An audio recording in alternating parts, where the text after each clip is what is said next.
Je suis un guépard sorti de sa cage, dénaturé et agressif, n'ayant jamais vu la plage, mais échoué sur le récif. Mon seul côté humain, c'est que j'assassine juste pour le kiff. Comme ça, c'est bon. Ça, c'est bon. Je suis défoncé. Ouais, ça va le faire. Douskawa du cas ici. Pourquoi Douskawa? D'où ça vient? Douskawa, c'est un vieux nom, c'est parce qu'en fait, avant, là où j'habitais, on s'appelait KWA quand on était gosse, on avait 11-12 ans, je crois. Et on était trois, et on s'appelait KWA, c'était Kings with Attitude, et c'était une dédicace à NWA. Et c'était juste un nom de tag. Après, mes potes ont déménagé, donc j'étais le dernier à taguer KWA, et donc les gens ils m'appelaient Kawa. Et par souci esthétique, je voulais rajouter une autre partie devant le Kawa. J'ai rajouté D-O-O-Z. Et j'aimais bien le côté O-O, ça faisait. C'était plus sympa à taguer. Et puis je voulais aussi quelque chose qui puisse être tagué en chiffres. Et donc ça fait un lien. Douskara, Douskawa, Douska ça fait quelque chose d'un petit peu. Tout le monde peut se faire une petite représentation de ça, donc je trouvais ça un peu cool. Ça veut dire que c'était pas quelque chose de définitif, ou c'est quelque chose que les gens peuvent se faire une petite imagerie mentale dessus, tout seul. Chacun peut s'imaginer ce que ça veut dire, il n'y a pas de définition stricte. Ouais, c'est large. Encore un texte subtil pour faire passer la pilule. Subutex dans un univers en ruine. Je définis le climat social d'un hiver en rime. Ça aurait pu être un métier quand j'étais plus jeune. J'y ai cru pendant un moment, et puis après tu te heurtes à des standards, à des murs, à des choses bien définies et dans lesquelles je rentrais pas vraiment. Je sais que quand je travaillais en studio, certains studios avaient proposé de me faire travailler chez Sony ou des choses comme ça. Et, je sais plus, je dis une connerie, c'était des majors, mais je sais plus lesquels. En fait, ils essayaient de me convaincre que c'était bien ce que je faisais, mais que ils me disaient, mais tu regardes, tu vois Nordez, ils ont un public Nordez parce qu'ils font quelque chose qui ressemble à ça. Tu regardes, je sais pas moi, des rappeurs français qui tournent, ils m'ont dit, ça marche parce qu'ils font ça. Il fait, toi, tu es un petit peu entre les deux, c'est pas vraiment complètement rap, c'est pas du slam, c'est pas non plus rock, même s'il y a une implication musicale, c'est pas jazz. Et on dit, il faut que tu prennes une direction et que tu arrêtes de faire un peu de ça, un peu de ça, un peu de ça. Et ce qui fait que tes albums sont éclectiques, c'est sympa à écouter, mais on peut pas te ranger quelque part. Et j'ai fait un effort pendant un moment, et puis au bout d'un moment j'ai compris que ça m'inspirait plus. Tu sais, quand tu fais quelque chose par plaisir et qu'au bout d'un moment ça devient une contrainte et que t'as pas l'impression que ça ressemble à ce que tu as envie de faire ressentir, t'arrêtes. Je connais pas mal de mecs aussi qui font de la musique, qui rêvaient d'ouvrir des studios d'enregistrement, qui l'ont fait. Et maintenant ils font surtout de la publicité, des jingles, parce que c'est alimentaire, et du coup ils ont un peu. Ils vont au boulot, quoi. Ils vont pas juste faire de la musique. C'est un taf avec des contraintes, et c'est pas forcément le truc fun qu'ils imaginaient, quoi. Mais je pense qu'ils sont heureux quelque part quand même. Ouais, mais du coup, le truc, il a perdu un peu de. Enfin, ce qu'ils font, ça a perdu un peu de vrai, quoi. Mais actuellement, ouais, c'est pas. Je sais pas. C'est entre le loisir et puis le besoin.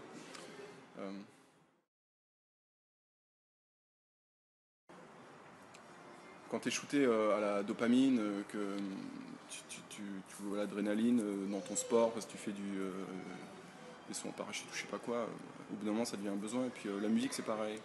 Et quand tu le fais pas, tu ressens un vide. Ouais, c'est un peu une drogue. Ouais. C'est un peu une drogue parce que tu vois plein de sujets de société et tu te dis putain, pourquoi personne parle de ça. Et en même temps, j'ai des moments de doute où je me dis aussi que pourquoi ce serait à moi d'en parler, à me foutre dans la merde pour les autres, quoi. Je me dis que finalement, être conscient de pas mal de trucs et se faire passer pour un messager ou un dénonciateur ou alors juste quelqu'un qui observe, c'est dangereux, c'est pas forcément pertinent parce que je vais apporter mon point de vue et il faut pas que les gens le prennent pour des dogmes. Le problème, c'est que les gens qui t'écoutent souvent, ils sont un peu excessifs et extrêmes. Moi, quand je vais faire de la musique, je vais écrire un truc que je ressens sur le moment. Je peux dire des trucs sur des meufs parce que je me suis pris la tête avec une nana enfin avec ma nana. Et tu vas couper au montage. Et puis je vais écrire des saloperies sur les meufs, mais c'était sur le moment, tu vois. Après dans le même album il va y avoir un truc plus lover. Et en fait ça fait des tranches de vie. Le problème c'est que quand une personne prend une de ces tranches de vie et croit que c'est un mode de vie, c'est là que ça devient problématique. on est juste des humains, hein. Enfin, moi je boxe un peu aussi. Tous les humains peuvent saigner, tu vois, il n'y a personne qui est au-dessus des autres, et j'ai horreur du star system, j'ai horreur de ce côté, je vois un peu plus que les autres, etc. Mais c'est un peu hypocrite comme discours finalement, parce que quand tu fais du hip-hop, et que même quand tu es dans le domaine artistique, tu as envie d'être vu, tu as envie d'être un tout petit peu adulé, etc. Et il y a quelque chose de super hypocrite là derrière aussi, mais on est des humains, on a envie de s'assouvir, quoi, quelque part, on a envie de croire qu'on est exceptionnel. Ouais, je sais pas si j'ai répondu à ta question. Non, moi je trouve que c'est une grosse connerie, parce que enfin, c'est mon avis, hein. Il y a des gens, ils sont peut-être super épanouis. Moi, je trouve que c'est cathartique, mais en même temps, tu remues la merde en permanence. Et c'est être mélancolique, nostalgique et ressasser des choses. Enfin, moi, ce que j'écris, c'est pas forcément des trucs toujours heureux ou gaietés. Et du coup, tu ressasses un peu des trucs que tu aurais oubliés si tu menais une vie normale. Et en fait, tu te replonges tout le temps la tête dans l'eau, quoi. Et du coup, c'est pas une thérapie, c'est garder à fleur de peau des choses que tu ferais mieux de mettre de côté souvent, quoi. Du coup, c'est l'inverse d'une thérapie. C'est l'inverse d'une thérapie, ouais, moi je trouve. Et en fait, même quand tu as un sujet qui va t'énerver, au lieu de te dire ouais bon ça c'est de la merde, on passe à autre chose, ben toi tu vas le ressasser. À un moment j'avais écrit un truc, c'était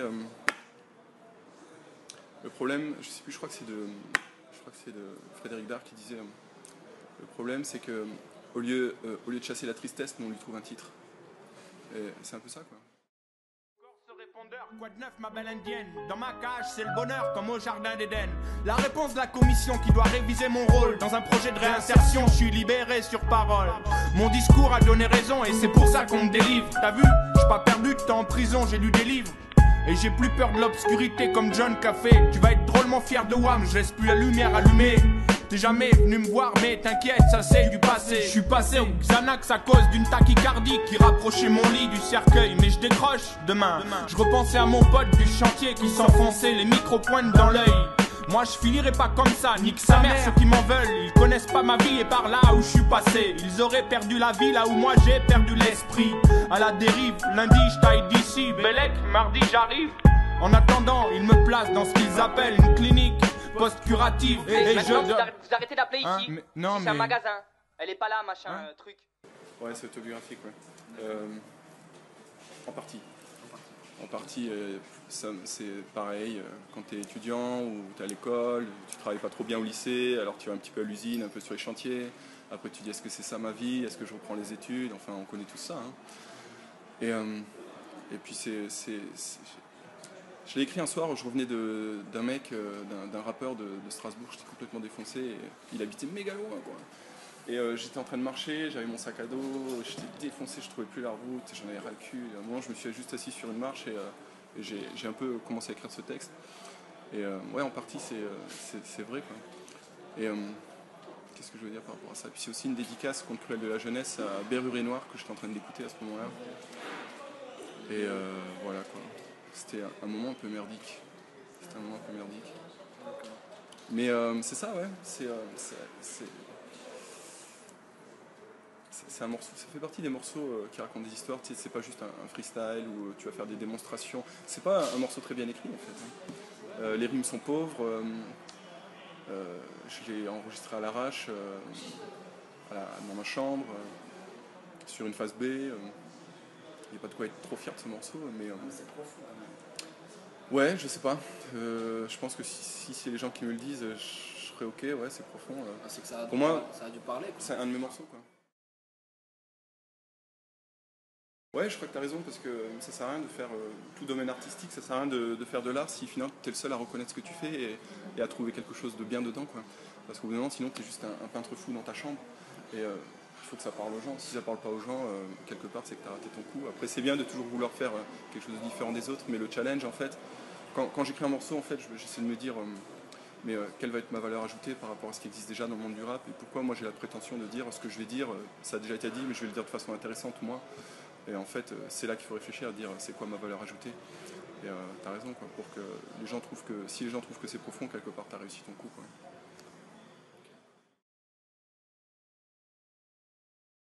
Je sais pas, je pense que je vais te répondre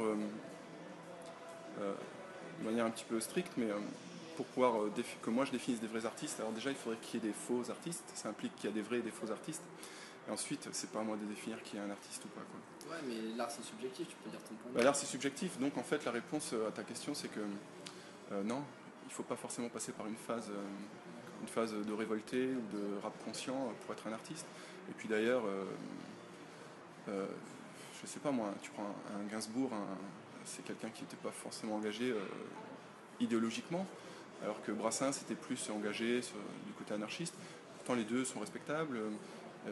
T'as des mecs qui sont complètement perchés et tu vois qu'ils viennent d'une autre planète et pourtant ils n'ont aucun engagement politique.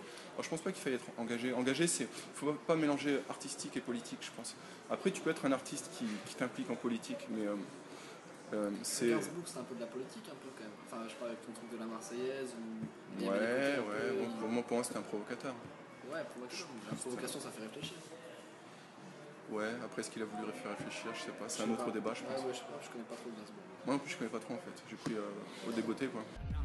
Mais où sont tes idéaux dans les tiroirs des bureaux commandés? Mais en fait, Est-ce que c'est un ouais, je suis anarchiste, ouais. Ouais. Bien sûr que je suis anarchiste. Et, mais je suis pas anarchiste pour squatter en bas des ponts avec un chien. Je suis anarchiste au sens intelligent du terme, je crois, au sens organisé du terme.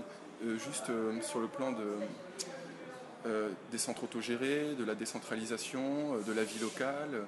Et je pense que l'anarchie est dangereuse pour la Ve République et je pense que l'anarchie est dangereuse pour tout système politique mis en place. C'est pour ça qu'ils essaient de faire passer les anarchistes pour des espèces de gros porcs qui ont des chambres dégueulasses et qui font n'importe quoi, et qui traînent dans la rue, qui n'ont pas d'avenir, et c'est faux. Pour moi, l'anarchie, c'est Georges Brassens. C'est des gens intelligents, cultivés, et qui ont compris qu'ils n'avaient pas besoin d'avoir un chef au-dessus d'eux, et qui pouvaient très bien vivre en société, de manière correcte et respectable, en respectant son voisin.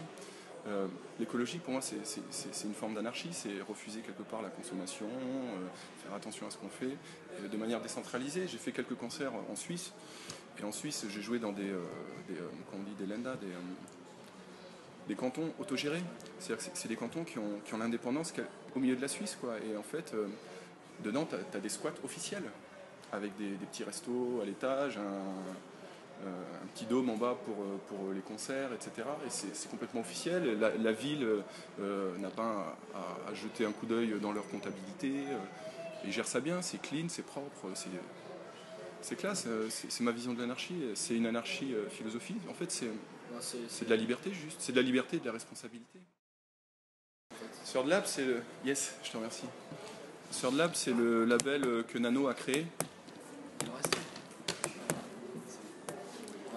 C'est le label que Nano a créé à Strasbourg et en fait c'est un label indépendant qui... alors si je dis de la merde, il va me shooter mais j'ai jamais vraiment compris parce qu'en fait il a un sens strict du travail qu'il effectue et j'ai toujours du mal à le définir parce que moi, comme on est potes, j'abuse un peu de la situation et il me fait presque tout. Alors qu'en fait il est pas censé faire tout ça et à chaque fois je lui envoie des mails, je fais ouais t'as pas fait ça et tout, il me dit mais c'est pas mon taf man, je veux bien te le faire, c'est la dernière fois quoi. Et à chaque fois il me le fait mais il devrait pas le faire. Alors du coup j'ai du mal à définir Third Lab, mais je crois qu'en fait c'est un label qui s'occupe d'essayer de diffuser des groupes pas connus. Il prend quelques groupes indés, il leur fait un premier shoot pour qu'ils sortent et pour qu'ils puissent avoir une accessibilité, qu'ils puissent être écoutés. Mais c'est pas lui qui va payer les vinyles ou les choses comme ça. Lui il fait un peu une plateforme de découverte pour des groupes qu'il a sélectionnés, quoi. J'ai pas envie de signer ailleurs et j'ai pas envie de devenir connu et j'ai pas envie de... Ouais, j'ai quelques propositions, ouais. Mais ça m'intéresse pas parce que pour le moment c'est du plaisir, c'est un jeu et j'ai pas envie que ça devienne sérieux, quoi. Et j'ai pas envie, tu vois, toutes ces lumières, ces caméras, ça me ressemble pas, ça me met mal à l'aise, tu vois. Et à chaque fois que je rentre sur scène, qu'il y a plein de gens qui sont ouais, je me dis putain, mais qu'est-ce que vous faites là, quoi. Je me dis c'est moi, c'est personne, tu vois. Et je vais vomir un bout de pizza à chaque fois avant de monter sur scène, tu vois, parce que je sais pas si ça signifie que je suis pas fait pour ça, tu vois. Mais c'est une réalité. À chaque fois avant de faire un concert, je me sens pas bien, tu vois. Et je me dis, putain, mais pourquoi je me suis foutu dans cette merde, tu vois. C'est ton personnage, justement, tu vois. C'est pour ça que les gens sont là aussi. Ouais, peut-être bien. Parce que ça se recule et... C'est parce que les gens ils seraient pareils comme tous les gens public de ton concert, c'est des gens qui seraient peut-être un peu comme toi, tu vois. Enfin, il y a une certaine... Ouais, mais tu vois, les gens ils sont ouf et ils sont ouais, machin et tout dans le public. Et moi j'ai envie de leur dire, mais moi j'ai juste de la musique à vous offrir. J'ai peur que vous allez, j'ai peur de vous décevoir parce que j'ai rien de plus à vous filer. Finalement, les gens sont contents, tu vois. Alors du coup, Ah, mais c'est pas de la musique banale, tu vois aussi. ben c'est gentil, ouais, c'est gentil. On n'entend pas ça tout le temps. On revient sur ce trip de quelle est ma valeur ajoutée, tu vois. C'est ce que me disait Nano, il me disait, bon bah voilà, tous les gens qui suivent, c'est un peu, c'est à chaque fois des noyaux durs presque, tu vois. C'est des gens qui sont super impliqués dans des vies sociales, associatives de leur côté et qui recherchent en fait ce genre de message. Alors du coup, si tu veux parler à une masse plus importante, pour parler au grand public, il faut forcément quelque part raconter un peu des conneries, parce que le grand public est habitué à ça. Tu sais, là on parle de Kurt Cobain en ce moment, tu prends Kurt Cobain, il a toujours été punk, il a toujours fait des trucs grunge, on disait grunge à l'époque, tu vois. Après il est arrivé sur scène et en fait on a continué à faire passer sa musique de grunge qui est devenu un mouvement à la mode. Et à force de le passer en boucle, les gens ils ont fini par approuver, c'est un peu un lavage de cerveau quoi. Et si toute la journée on te passe des rappeurs que je vais pas citer là, qui font de la grosse merde, au bout d'un moment tu fais ah ouais je reconnais cette air, je l'ai entendu 48 fois déjà, ah ouais ok. Et en fait c'est du lavage de cerveau, c'est du matraquage médiatique. Et en fait si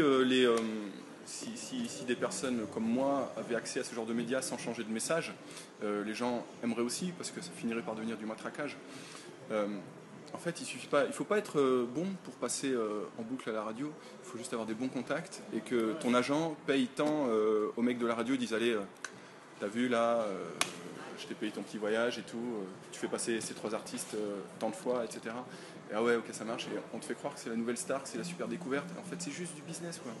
Et ça me débecte, et j'aurais pu faire partie de ce monde, peut-être que ça se fera encore, hein, mais pour le moment, c'est une réalité, ça.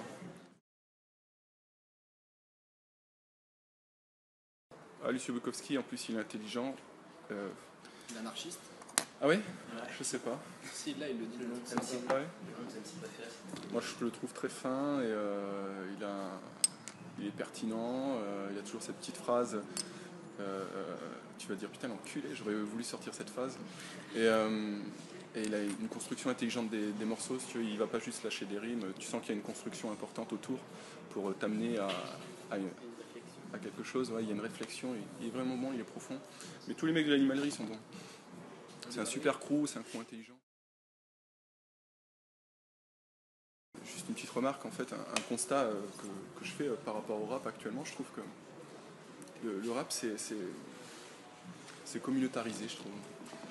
C'est un peu triste parce que quand j'étais plus jeune, dans les groupes, tu avais des blacks, des arabes, tu avais tout, des blancs, et c'était juste, on fait du rap, on est la famille de ceux qui font du rap. Et maintenant, en fait, j'ai l'impression que les raps font du rap pour les raps, les renois font du rap pour les renois, et les blancs pour les blancs. Tu regardes Non-Fiction, tu regardes le crew Ill Bill, tu regardes la Coca Nostra, que des blancs, quoi. Après, tu as tous les groupes ricains qui ont gravité autour de Wu-Tang, tu que des blacks, etc. Et on a perdu ce United Colors of Benetton, tu vois. Maintenant, c'est devenu très... c'est un constat un peu triste aussi, tu vois, de dire que finalement, on est devenu très communautaire, même dans le hip-hop. Pardon ? C'est un hasard, hein, c'est un hasard. Je pense pas que ce soit volontaire. Je pense que ton public, il est plus éclectique. Je pense. Peut-être bien, je sais pas. Dans tes concerts, je sais pas. La foule, vite fait. Oh, il y a quand même plus de blancs. Plus de blancs. De blancs. Il y a peut-être plus de blancs en France. Ouais. Ouais, mais je sais pas. Je trouve qu'il y a aussi, je sais pas. Je trouve ça un peu dommage. Je trouve ça dommage. Avant, c'était beaucoup plus mélangé, quoi. C'était chouette. À part Lucio Bukowski, la démarrerie, dans le rap, je sais pas. Dans le rap, Kenny Arcana, j'aime beaucoup. Après, j'aime pas tout ce qu'elle a fait. Je trouve qu'il y a des morceaux qui sont vraiment... tu sens que c'était en mode, bon ben là il faut que tu sortes un morceau, ça va être le morceau phare de l'album, etc.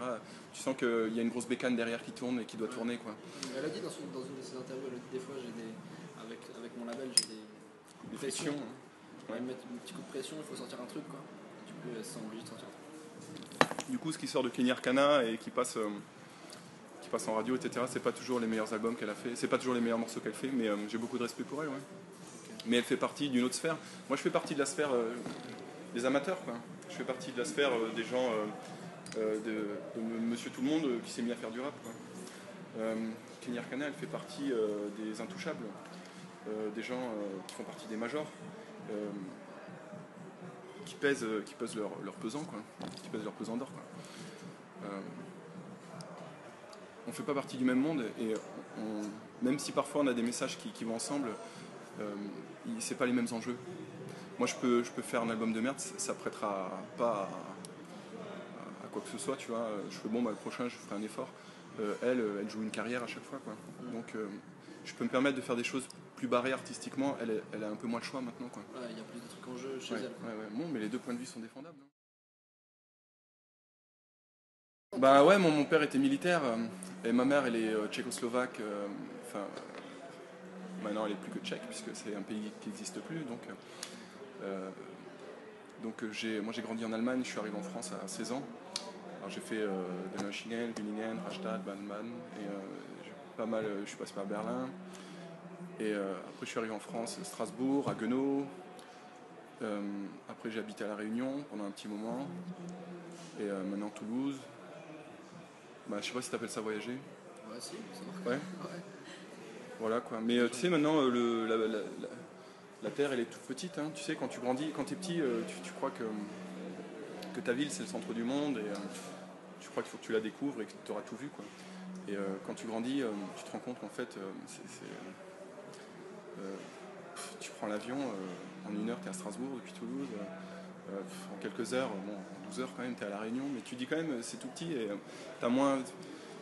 Avant, je pensais que voyager, c'était un peu être un conquérant et que tu allais découvrir des trucs de dingue et que c'était la classe d'avoir voyagé. Maintenant, tous mes potes, ils sont à travers le monde et c'est juste normal, quoi. Ouais, c'est plus extraordinaire. C'est plus extraordinaire et il n'y a rien de glorieux, il n'y a rien de conquérant à ça. C'est vrai que ça ouvre l'esprit. Moi, je plains les gens qui disent « Ah, je vois pas pourquoi je partirais, je suis dans le meilleur endroit du monde, etc. » C'est pas une question de hiérarchie, où est le meilleur endroit du monde. C'est une histoire de voir comment vivent d'autres gens et ouvrir ton esprit et voir qu'est-ce qui est important pour eux, qu'est-ce qui est important pour toi et mettre ça en relation et dire bon, finalement ma facture de gaz c'est pas ce qui m'a empêché de dormir hier, finalement c'est une belle connerie, c'est pas si grave que ça. Et voilà. Du coup, pour l'instant Toulouse c'est bien. Ça va. Ça va. Pourquoi j'ai choisi Toulouse? Je sais pas, c'est le sud. Je pensais qu'il faisait chaud à Toulouse et en fait il fait pas plus chaud qu'à Strasbourg. Enfin, je trouve qu'ici il y a un printemps, il y a un été indien, tu vois, qui traîne un petit peu, mais c'est pas si différent de Strasbourg que ça. Strasbourg, t'as des pics de pollution plus importants, hein. Mais ça fait grande ville du coup, tu vois. Non, je sais pas. Strasbourg, moi je suis strasbourgeois, je pourrais faire le tour du monde, je serais toujours de Strasbourg. Je suis à Toulouse depuis 4 ans, mais c'est pas ma ville, je suis un touriste et tous les Toulousains qui me font découvrir Toulouse, pour moi ils me font découvrir leur ville, mais je suis pas en train de découvrir ma ville, quoi. Et moi ma ville c'est Strasbourg. Mais j'aime bien Toulouse. Si, il y a un crew avec lequel j'ai bien accroché, parce qu'ils vont pas bien dans leur tête en fait. Tu sens qu'ils sont plusieurs dans leur tête. Et c'est tout le crew qui gravite avec Altarba, c'est la Drums Brigade. Et quand j'ai fait le concert à Toulouse, j'ai appelé un pote qui fait partie de la Drugs et il m'a dit « Ah ouais, mais on vient, on va te backer, etc. » Et puis donc j'ai fait le concert avec 2 types de la Drugs et franchement c'était génial, ils ont super assuré. Les répètes c'était juste de la merde, c'était n'importe quoi et en fait on n'aurait jamais dû en faire. Et arrivé sur scène c'était des pros, ils ont tout déchiré, quoi. Et voilà. C'est le crew de Toulouse qui m'a fait un peu découvrir la scène locale. Mais sinon, à part eux, j'ai croisé quelques gars là quand j'avais fait le concert au Mixer Miris. Ils sont super cool. J'ai croisé qui ici? J'ai croisé DJ Click. J'ai vu aussi Dadou, l'ancien de KDD, qui est super cool. Si, j'ai aussi vu les mecs de... comment il s'appelle, de Zebda, mais on s'est croisés vite fait, quoi. Ils savaient pas que je faisais de la musique et on m'a dit ah t'as vu c'est le mec de Zebda et tout, je suis allé lui serrer la patte et tout, mais voilà, juste histoire de boire une bière avec, mais c'était pas du tout professionnel ou musique, quoi. Pas plus d'accroche que ça à Toulouse. J'ai pas l'impression d'être un artiste en fait. Enfin de plus en plus parce qu'on me le dit. Mais je trouve que le terme est galvaudé et n'importe quel trou du cul qui se promène avec un style qui croit être exceptionnel se prend pour un artiste. C'est vrai que tu es un artiste au sens stricto sensu du terme si tu crées quelque chose en partant de zéro. Le fait de créer c'est de l'art, tu vois. Mais à ce moment-là un architecte est un artiste aussi, tu vois. Tu peux faire de l'art sans te revendiquer artiste. Ouais, c'est ça, ouais. Le terme artiste est quelque chose d'un peu pompeux que j'ai du mal à assumer. Et quand tu es artiste, en fait, tu te dois une certaine explication sur ton taf que j'ai pas envie d'apporter, quoi. Donc en fait, non, moi je fais du son et c'est tout, quoi.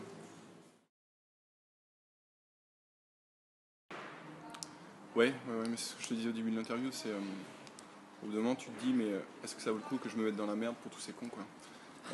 Parce que quand tu vois l'état du monde actuel, tu dis putain mais les gars, vous êtes pas conscients ou quoi? Qu'est-ce qu'il faut que je fasse? Pourquoi ce serait à moi de le faire en plus, quoi? Alors du coup, et puis j'ai pas la prétention d'avoir la science infuse ou alors de dire des choses vraies, parce que encore une fois je suis excessif, tu vois, et je fais des choses un petit peu extrêmes et qui sont pas forcément intelligentes ou sages, et j'ai pas envie d'être pris pour un modèle pour ça, tu vois. Donc du coup, parfois je fais des constats, après si les gens le prennent pour des trucs pertinents et dénonciateurs, tant mieux pour eux, quoi. Ou tant pis. Mais tu sais, c'est dangereux hein, d'être un porteur de messages de nos jours. Hein. Surtout si c'est pas conventionnel. Et puis quand tu dénonces, tu mets d'autres mecs dans la merde qui vont pas être contents. C'est pas facile, quoi. Mais au bout d'un moment, quand je vois certains artistes autour, j'ai l'impression qu'ils ont toujours un petit peu, été dans une espèce de nébuleuse rebelle, etc., mais sans vraiment passer le cap. Et à un moment, il y a eu un déclic et ils ont dit maintenant je le fais à fond. Et c'est devenu des gros revendicateurs. Mais j'ai l'impression que tout le monde tourne un petit peu autour de ça et se dit mais je franchis le pas ou pas? Parce qu'une fois que je l'ai franchi, ça va être dur de revenir en arrière, comme Dieudo, quoi. Ces mecs, ils gravitent autour de ça et tout d'un coup, tu as l'impression qu'ils se disent maintenant, je fais que ça, quoi. Ça devient un fonds de commerce. Ça devient peut-être pas un fonds de commerce, mais ça le devient pour Dieudo en l'occurrence. Je crois qu'il y a un petit fonds de commerce aussi derrière, quoi. J'ai vu sa dernière vidéo où il te vend 15 trucs à chaque vidéo, quoi. Et c'est dommage. Ça décrédibilise un peu son message. Mais je pense que c'est des gens qui ont. C'est comme moi, tu vois, je fais des textes parfois engagés, parfois pas, etc. Et j'ai peur qu'un jour il y ait un déclic qui fasse que je fasse plus que ça au bout d'un moment, quoi. En me disant mais c'est ça ma mission et tout, je vais me sentir investi et il faut pas, quoi. En fait, parce que je suis un grand fan de Brassens et ce qui m'impressionne dans ce qu'il a fait, c'est vraiment ça, c'est mourir pour des idées. Pourquoi? Moi je veux bien parler de certaines choses, mais il ne faut pas croire que je fais partie d'un camp ou d'un autre, je suis juste libre. Et j'ai pas une idée dominante à part la recherche du bonheur qui fait que j'ai envie de m'engager dans une cause, ou en tout cas m'attaquer à quelqu'un, quoi. Je pense que tous les humains du monde cherchent le bonheur, quoi. C'est ce qui lie l'humanité. Après, il y en a qui sont merdiques, tu te dis tiens, ça a foiré, dans le cas de ce connard là, mais je sais pas à quel moment ça a foiré, mais bon, c'est un humain comme moi, quoi. Ouais, tu faisais un constat il y a quelques instants, tu disais, tu en es conscient que effectivement, tu vois, le monde aujourd'hui, il tourne pas vraiment rond, tu vois. Et la plupart des gens n'en sont pas, peut-être pas conscients, ou peut-être ils se le cachent, etc. Et donc quand tu vois ça, peut-être tu te sens quand même un peu l'envie d'essayer de participer à ce que ce soit moins à essayer de ouais, t'as envie un petit peu d'élever les consciences, mais c'est quand même prétentieux de penser ça, mais c'est vrai, ouais. Et, mais c'est des trucs cons, hein, c'est pas jeter les papiers par terre, te dire d'acheter les fruits de saison, ouais, genre de te dire. Tiens un cœur par exemple. L'écologie, ça me touche beaucoup, ouais. Si y a quelque chose qui m'intéresse, c'est vraiment ça. Moi j'adore les animaux, j'adore la nature et tu fais partie du parti des oiseaux. Ouais, c'est ça, ouais. Et ça me fait toujours chier, tu vois, de me dire qu'on fait de la bouffe industrielle, qu'on veut toujours avoir tout disponible en permanence. On devrait pouvoir tolérer le fait de ne pas avoir de l'électricité tout le temps, peut-être pas d'électricité 2 heures par jour, ou alors de ne pas avoir à manger certaines choses, certaines périodes de l'année. On devrait aussi baisser nos objectifs financiers dans les entreprises, etc., pour pas toujours être toujours au taquet pour faire un max de bénéfices. je pense que tous les gens vivraient mieux, quoi. On est trop à la recherche du bonheur, du plaisir, là, tout de suite, maintenant, et sans frustration, alors que la vie, c'est des frustrations aussi. Il y a des choses que tu peux pas avoir, pas tout de suite en tout cas. Il faut attendre un petit peu, ou alors te dire, ça, c'est pas pour moi. Je veux dire, quelque part, il y a quelque chose de malsain d'habiter Strasbourg et pouvoir bouffer des moules en permanence, tu vois. Je trouve ça aberrant, quoi. Et quelque part, on devrait accepter que c'est l'apanage des villes côtières ou des villes portuaires, tu vois. Ce serait tellement plus sain, quoi. Ouais, ce serait plus logique. Ce serait plus logique, ouais. Après, dans une certaine mesure, je pense qu'il y en a qui ont besoin qu'on les approvisionne, etc. Mais dans une certaine mesure, on devrait pouvoir se brider, quoi. Comme la belle au bois dormant, endormi devant la mire en attendant le prince charmant qui visera mon oncle cœur. Moi, je l'ai laissé ce matin de bonne heure, car je pense pas que l'amour soit la vraie source du bonheur. Non, non. Un dernier blues pour relater le passionnel. Je crois pas en l'amour tel un interrelationnel. C'est un morceau que c'est Cherche l'amour, que j'ai écrit sur Étoile du Sol, et c'était il y a 10 ans, quoi. Ouais, c'est vrai, je pense que... Non, je pense pas. Je pense que l'amour, c'est un problème. Quand ta meuf, elle est trop belle, t'es tout le temps en panique dès qu'il y a un mec qui la mate. Quand ta nana, elle est pas là, si t'es amoureux, machin truc, t'es toujours putain, elle est où? Et dans les premiers états de la relation, tu dis putain, elle a pas appelé, elle devait appeler. Enfin, enfin, ça va jamais bien, quoi. Et je pense qu'il faut d'abord être soi-même et être heureux, savoir se supporter soi-même pour pouvoir rendre quelqu'un heureux, quoi. Si tu comptes sur quelqu'un d'autre pour te rendre heureux, déjà tu t'es planté, quoi. Parce que l'autre ne peut pas être ton idéal. Il faut que tu sois ton idéal à toi-même, quoi. Et l'amour n'est pas du tout la source du bonheur. En fait, c'est un petit bonus dans la vie. Un gros bonus. C'est un bonus très très important dans la vie, mais c'est pas la source, l'origine du bonheur. Je pense que c'est une quête existentielle, mais c'est pas ça qui fait que tu vas être heureux. Si tu te supportes pas, que tu te vois dans un miroir, tu sais pas vivre avec toi-même tout seul, déjà c'est pas quelqu'un qui va t'apporter ça, quoi. Et le jour où tu as un problème avec cette personne, c'est là que tu vas partir en couille, quand tu vas te retrouver de nouveau avec toi-même. Mais à tes relationnels, ouais, parce qu'à l'époque, bon, j'étais plus jeune, je faisais aller droite à gauche, dès que je voyais une fille, j'étais amoureux. Voilà, du coup, t'as des sentiments qui sont entremêlés en permanence et t'es tout le temps à fleur de peau, quoi. Et c'est là où j'ai fait mes plus grosses conneries aussi, tu vois. Et maintenant, je relativise beaucoup plus. Et puis maintenant, j'ai un bébé, tu vois, donc je sais pourquoi je suis sur Terre. Et être artiste, c'est être égocentrique, tu vois, et tu penses à ta gueule. Et maintenant, tu vois, au lieu de me dire, bon, ben, écoute, je bouge là, j'ai un morceau à faire, je fais, ah non, il faut rester avec ma meuf un petit peu, j'étais pas là de la journée, j'ai envie que mon bébé, j'ai envie de le voir grandir et qu'il dise pas, mon papa, c'était un papa absent, et penser un peu moins à ma gueule, tu vois. C'est pour ça que j'ai dit, mais tu sais, sur Facebook, j'ai dit que je mettais ça, j'ai pas dit que je mettais ça en stand-by, j'ai dit que je serais plus absent. Les projets musicaux évoluent, mais plus lentement. Parce que c'est plus le truc qui me motive le plus dans ma vie. Ouais, c'est un paramètre supplémentaire. C'est comme un footing. Un jour, tu te lèves, tu te dis putain, j'ai prévu de faire un footing, il fait beau et tout. Et puis là, tu te dis ah non, c'est vrai, il faut que j'amène mon fils faire son vaccin ou je sais pas quoi. Et puis tu prends sur toi. Donc tu continues le son, mais moins souvent. Enfin, tu vas le faire plus doucement. Je vais le faire plus doucement, mais toujours en harmonie avec moi-même, tu vois. Avant, je me forçais, je me disais, j'ai jamais pris de vacances, tu vois, je suis un gros bosseur, et je me disais, putain, pendant que je suis en vacances ou que je mate la télé, il y a d'autres MC qui ont la rage et qui bossent 2 fois plus que moi, alors hop, t'as la télé, tu te lèves et tu vas écrire un morceau, je me torturais, tu vois. Non, nique sa mère, je deviendrai pas riche, je deviendrai pas une star, et si j'ai envie de bouffer une pizza en regardant Jurassic Park, il n'y a aucun problème. Ou alors jouer à la PS3, je m'en fous. Et je suis plus en harmonie avec moi-même et je suis plus heureux, quoi. Et je trouve que, comme je prends moins souvent le stylo, du coup, ce que je fais, j'ai l'impression que il faut que ce soit propre, il faut que ce soit réussi, parce que je vais faire moins de textes brouillons et moins de textes poubelles. Tu vois, quand tu écris 14 morceaux, sur les 14, s'il y en a 2 de bons, tu fais yes. J'en ai fait 2 de bons, bon, j'ai fait 12 merdes, mais on s'en fout, les gens ne les connaîtront pas. Et pour que ces 2 textes émergent, il a fallu passer par toutes ces phases de brouillon.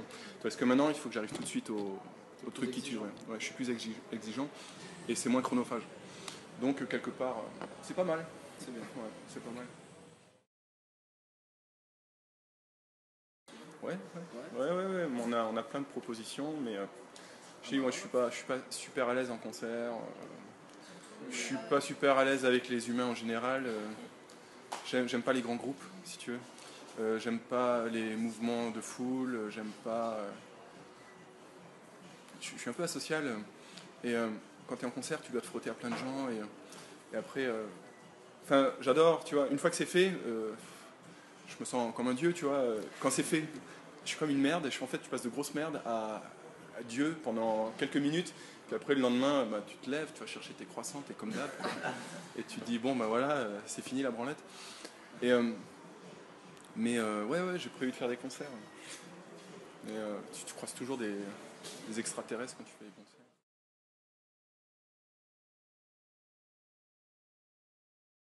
Le problème du rap français, c'est qu'ils produisent beaucoup, tu vois. Ils produisent beaucoup, et comme ils produisent beaucoup, il faut qu'il y ait beaucoup d'instrus qui sortent. Et tu peux pas faire une instru plus rapide qu'avec une machine. Et s'il faut faire venir un gratteux, un bassiste, tiens là je verrais bien un saxo, moi je fonctionne différemment. Je vais avoir une base musicale qui me plaît. Et je vais dire, tiens, tu peux venir avec ton sax, tiens, je vais voir un mandoliniste. J'ai vu Vincent Berdemandeur à Marseille, au conservatoire, et j'ai fait le trajet exprès pour qu'il pose des mandolines sur 3 morceaux, quoi. Parce que c'était, dans ma tête, c'était exactement ça qu'il fallait, quoi. Et, mais ça prend du temps. Et si j'étais resté derrière mon ordi, les albums seraient sortis beaucoup plus tôt, quoi. Non, mais alors si tu vas dans cette direction, est-ce que c'est parce que tu as eu une culture musicale, familiale ou avec des amis ou en fait, comme j'ai beaucoup déménagé, moi mon amour pour la musique est venu du fait que j'ai beaucoup déménagé. Et quand tu déménages beaucoup, tu es toujours tout seul en fait. Et tu quittes tout le temps des groupes de potes, tu arrives, t'es personne. Et au bout d'un moment, les seules choses dans lesquelles je me reconnaissais, c'était la musique. Et marcher avec, j'avais encore le gros Walkman que t'accrochais à la ceinture, tu vois. Putain, je suis un vieux con. Et c'est ça qui a fait ma culture musicale, c'est juste que c'était mon meilleur pote, quoi. C'était mon meilleur pote, la musique. Et quand t'es dans ta bulle, tu crains personne, quoi. Et tu peux tout affronter, même les endroits où tu voudrais pas être, les gens, dans des groupes de gens qui te vont pas, au moins t'es protégé, quoi. Et en fait, au début, c'est dur, la solitude, je trouve que c'est dur à vivre. Et petit à petit, si tu te construis là-dedans, tu t'y reconnais maintenant. Maintenant, je m'y reconnais. Et maintenant, j'adore être tout seul. Donc en dehors des textes, tu t'es forgé via la musique. Oui. En fait, c'est deux pierres qui se sont frottées ensemble et qui ont fini par se créer l'une l'autre. Ouais. C'est ça, ouais. C'est un peu ça, ouais. À 16, je ferais bien un featuring avec lui aussi. Bah, j'ai pas d'idée comme ça quand tu me demandes des feats, mais quand on parle d'artistes, je fais, ah ouais, putain, lui, je le rencontrerais bien, tu vois. À part Damien Saez, en français. Ouais, ou en... Putain, c'est pas compliqué, prendre mon téléphone. Ta playlist? C'est quoi la playlist de 12 Kawa, quoi? La playlist de 12 Kawa, en ce moment, c'est Matt Child. C'est Swollen Members, La Coca Nostra. Beaucoup de musique classique. En ce moment, j'écoute énormément de musique classique. Ça me détend. Alors là, si je prends comme ça sur mon Spotify, j'ai quoi? J'ai Mozart, Radiohead, Leonard Cohen, Jacques Brel, La Coca Nostra, Saez, Slane, Matt Child. C'est tout. D'accord. C'est bien, c'est varié. Donc la musique, c'est important, quand même. Ouais, c'est quand même bien important, ouais. En fait, c'est Steel Pulse, c'est Life without music, I can go. Ouais. C'est ça, ouais. C'est une drogue, quoi. C'est une drogue, ouais. Et ça m'a sauvé la vie, la musique, quand même. Ça me replonge à chaque fois le nez dans la merde, mais ça m'a quand même permis d'avoir une toute petite identité. On a tous envie d'être quelqu'un. Mon principe, en fait, c'est quelque chose que je dis souvent dans les interviews, hein, c'est que j'aime bien écrire en morceaux, donner des fils conducteurs aux gens, et après les lâcher un peu dedans. Parce que si tu donnes trop de détails et que tu es trop précis, les gens ils suivent ton fil et intellectuellement, c'est pas intéressant pour eux, je trouve. Il faut qu'il y ait certaines choses et qu'après ils puissent se faire leur propre représentation et qu'il y ait certaines parties qui soient floues. Si tu guides tout le temps la personne, Ça manque de liberté. ça manque d'imagerie mentale. Il faut donner quelques fils et après il faut que la personne se débrouille un petit peu dans le schéma de l'univers mental que tu as donné aux personnes. Et c'est ça qui est intéressant. C'est comme quand tu me demandais pourquoi 12 kawa, je t'ai dit ben, pour ça et pour rien. Et pour l'imaginaire. Ouais, pour l'imaginaire. Et le pour rien, il est super important parce qu'il y a des gens qui vont dire ah ouais, moi je pense que c'est ça, je pense que c'est ça, et ils vont se faire une idée. C'est pour ça que j'aime pas trop les interviews parce que finalement tu vas peut-être pas correspondre à ce que les gens attendaient et quand tu vas citer un morceau, tu vas dire ouais, je l'ai écrit pour ci, pour ça, il fait putain, je pensais pas et tout. Il y a risque de décevoir et puis je pense que la réussite d'un morceau c'est quand l'imagerie mentale d'une personne s'est mise en route. Moi quand j'écoutais de la musique, je me suis surpris des milliers de fois à écouter un morceau et voir le clip dans ma tête. Imaginer un clip dans ma tête, je me dis, ouais, ça doit être à peu près comme ça. Et quand j'ai vu le clip, j'étais déçu parce que c'était tellement mieux quand je me l'imaginais, quoi. Comme quand tu lis un livre et ensuite tu vois le film. Ouais, c'est ça, ouais. Et je trouve que la musique, on est trop explicite. Et les gens disent, ah, c'est de la poésie. Moi, j'ai pas l'impression que c'est de la poésie, j'ai l'impression que c'est du calcul. Désolé. Ouais, c'est ça, quoi.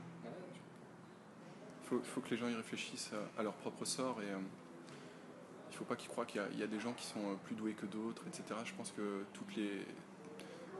chaque personne a ses traumatismes. On a tous vécu des traumatismes. Je ne suis pas persuadé qu'il y ait une vie sans traumatisme, parce que le traumatisme crée ton mental, quoi.